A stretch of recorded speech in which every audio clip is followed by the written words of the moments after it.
To je hashtag EMA, kjer predstavljamo tekmovalce letošnje EME, začenjamo pa v lanskem letu z lansko zmagovalko Leo Sirk. Lea! Nejc! Kaj zdaj? Gremo ali ne?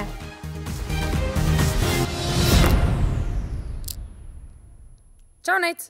Ok, Lea, začniva s hitrimi vprašanji. Prva stvar, ki ti pade na pamet. Katere 3 besede te najbolj opišejo? Čudna, nasmejana, primorka. A bi se še enkrat prijavila na EMO? Ja. A se boš še kdaj prijavila na EMO? Kom stara. A si se letos prijavila na EMO? Ne. Kaj ti je najboljš na EMI? To, da predstaviš izdelek. Zakaj pa ti je bilo dobro nastopati na EMI? Ker EMO poznam že od prej, ker se mi je zdelo, da lahko dostavim nekaj mogoče, česar še ljudje niso videli. In ker se mi zdi, da je to vedno največji izziv za izvajalca. Priti na en festival, ki veš, da ga bojo vsi skritizirali, ti pa moraš biti. Pred lanskim letom si bila že 2-krat na Euroviziji z Manuelo pa Stinkaro Kovač kot back vokalistka. Kdaj ti je bilo ljubše? V bistvu Stinkaro. Takrat je bilo to prvič, vse je bilo še ful bolj zanimivo, pa kraj je bil lep, pa dobra ekipa smo bili. Kateri ti je bil najljubši sotekmovalec na lanski Euroviziji? En, ki mi je strl srce. Povej, Nizozemec, Wayland, ful hud tip, res dober glasbenik in všeč mi je muzika bila njegova in itak tista muzika, ki jo dela še ogromno let. V bistvu sem tam šele dojela, kdo je ta človek, sem ga poznala že od prej. Tako da si predstavljaš mojo reakcijo. Tako, dobesedno. Ok, kaj bo najljubši sotekmovalec na lanski EMI? Sotekmovalec, čakaj, zdaj moramo ločiti to, kdo me je najbolj ogrožal, ampak kdo, kjer mi je bil najljubši. Najljubši? Ne, čakaj, da se spomnim sploh. Daj mi povej, kdo je že lani bil? Vsi ti, ki so bili s tabo. Pa mislim, da mi je bila še najljubša Lara Kadisk. Je bila moja učenka, pa sem imela en poseben občutek, pa tako z njo sem se tresla, kadar je pela. Tapes, to so bila hitra vprašanja, zdaj pa imamo čas za počasna vprašanja. To je bilo hitro. To je bilo hitro. Lej, tole, vidiš to vse. To je Studio 1. Tle si lansko leto zmagala. A še kar dobiš tak občutek, ko prideš sem te kakšen adrenalin? Ne, samo en občutek imam, ko sem v tem studiu in to je vedno, da je nekaj ful resnega se dogaja. Vedno so bili ali neki festivali tu, ali smo imeli neka posebna snemanja, ampak absolutno je ta oder moj drugi dom že najmanj 10 let. V zadnjem letu je tvoja kariera šla, eksplodirala. A je imela EMA oziroma Eurovizija, sta imeli ful velik vpliv? Ja, v bistvu že ta šok, da sem zmagala, te zmage res nisem pričakovala.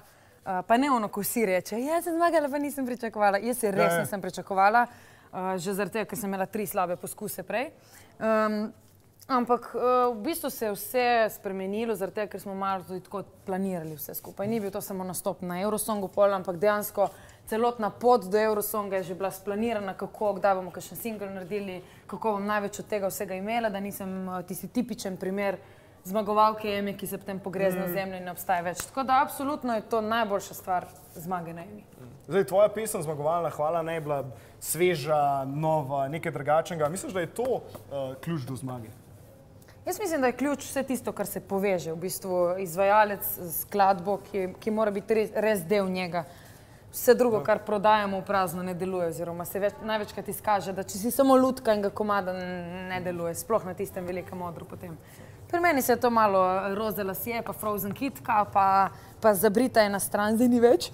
Ampak vse te neke prispodobe, ki so bile del mene, pa od tega, da so eni rekli, kaj se pa s to dogaja, ta je pa totalna upornica, ta nam je všeč, pa what the fuck s tem komadom, kaj je to sploh, to nima nič v tem komadu. V bistvu vse to skupaj je poželo neko pozornost, ki sem bila deležna zaradi vsega skupaj in po mojem bil to rezultat za to, kar je bilo. Imela si ful plesen komad tudi, ne? A se še spomniš koreografije? Bi lahko celo zapisala? Kaj moram reči? Če bom rekla, ja bom mogla pokazati. Če rečem ne. Če rečeš ja, jaz obljubim, da bom pokazal tako, da bojo drugi videli. Ne, pa še. Najbolj značilen gib, ki ga nam nikoli pozabila, ki je v bistvu bil del tega, je bil ta, da smo se prijeli za jajca, bi temu rekli. Tako sem ga jaz najlažje razumela. In samo leva, desna. Ja, vse še znamo. Desna. In to sem pol plesala še celo Lizbono, preplesavala. Dajmo si pogledati delček tega nastopa, no? Hvala ne, ne.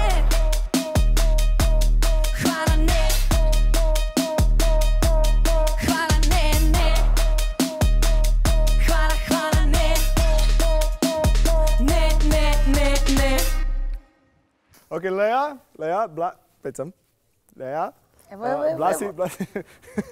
Bila si tudi v žiriji, ki je letos izbirala pa izbrala vse tekmovalce. Na kaj si bila ti najbolj pozorna, ko si poslušala? Najbolj sem bila pozorna na to, da sem komad slišala v tujini, ne samo mogoče pri nas, ker itak naši komadi že imajo dovolj slovenskosti v sebi, če se temu sploh tako reče. Kaj pa si se zapeljala v Italijo, pa tam poslušala? Ne, nisem se rabila zapeljati v Italijo, sem samo probala zapreti oči in se skoncentrirati na to, kaj mi pesem da in če mi da vsaj nek impuls ali pa nek občutek nečesa. Ogromno krat se je zgodilo, da so bili recimo komadi dobri, pa vokalist ni bil mogoče dovolj suveren. Včasih se je zgodilo, da so bili vokalisti zelo dobri, pa mogoče zelo povprečnim komadom, tako da se mi zdi, da se tu mora še malo sestaviti zadeve.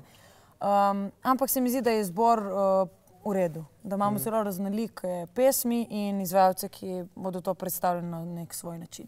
A bi bilo lažje tebi izbirati te pesmi, če bi vedela še kakšen bo nastop? Ja. Ja, zato v bistvu komaj čakam njihove izdelke na EMI, ker vem, koliko je pomembno od demota spraviti, od nekega osnutka pesmi spraviti to dejansko na oder in pokazati 1000% več od tega, kar je samo pesem. Ker Eurosong, čisto vsi vemo, da na Eurosongu moraš priti na oder in oddelati zadevo tako, kot je treba.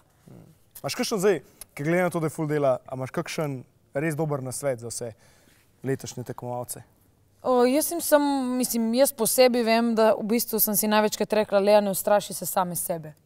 Ker v bistvu, kadar greš na oder, si to ti in samo ti odgovarjaš za svoje dejanje, za svoj nastop in za svoj izdelek. In nihče drug ti ne sme uriniti v tvoj komad ali pa v tvoj izdelek, v tvojo sliko nastopa nekaj, mogoče, kar ni tvoje. In če pa dovoliš, da tako si pa sam kriv.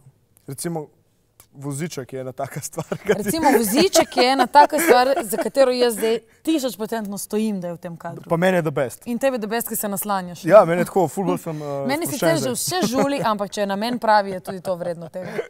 Ok, a se ti zdi, da so socialna omrežja pomembna zdaj v tem svetu? Mislim, v svetu sigurno so, v tujini še toliko bolj, recimo ti čačkaš zdaj po telefonu, namesto da bi mene poslušal, ampak... Zakaj te to vprašam? Jaz mislim, da je in pač jaz sem malo pogledal tvoj Instagram in se mi zdi, da je kar nekaj slik, ker rabijo nekaj predzgodbe. Saj sem ti, pa mi ne odpišeš, ker me nimaš do danga in ti je šlo pod requested. Ja. In kar nekaj slik, mogoče rabijo mečkam predzgodbe, tako da bi prosil, da mi jih razložiš. Joj, tega se pa spomnim. Ja, veš, kaj je bila ta slika? Ta slika je bila v bistvu namen te slike. Takrat je ravno izšel moj single, moj profil. In ker sem jaz ena tistih punc, ki se res ne zna naštimati na sliki, pač vse imajo tako perfektno prevelike obrvi in ful prevelike trepalnice in to tako dobro deluje na teh njihovih Instagram fotkah, jaz pač tega ne znam. In zato sem kar vse to skupaj narisala. The best, the best. Ok, naslednja fotka. Kaj se dogaja tukaj? To je bil ful dober špil. Smo bili na kupu in tako smo se počutili, slika že sama ful pove. Zakaj bi hamo nak skoraj? Ker se je slačil oziroma oblačil. V bistvu smo bili tudi mi ful manj oblečeni, pa smo se pol za fotko oblekli. On je pač ful bolj korajžen. To je res dober špil, ne? Ok, da si tako šla na morje, tukaj je še ena fotka? Ne, joj, veš, da se to zgodi. To se pa recimo zgodi, kadar grem jaz v shopping in kupujem stvari, ki sploh niso pomembne. Ne, to je bila slika pred mojo poletno šolo, zato ker vidim, da so te barvni, to potem jaz ustvarjam z mojimi otroci tam. Ok. Pa še zadnja fotka. Pa ti si res to? Še ena fotka. Pa res najbolj čudne fotke si izbral. Valjda, tiste, kar rabimo predzgodbe. Recimo z koncerta ni. Evo, še ena, zelo luštna. Ja, to vedno sem si želela, me tako očala. Evo, sem vam jaz podobna, evo, izvoli.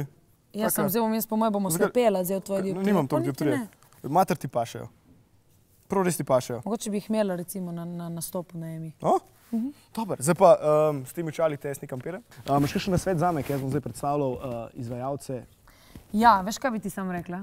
Pa če res jih spravi v nelagodne situacije, ker to je Eurosong je. To pa mislim, da znam početi. No, dobro. Koliko hiter bi se zdala, Andreja? Ne vem, brez očal si. Prosim, če paziš, ker si brez očal. Alestina!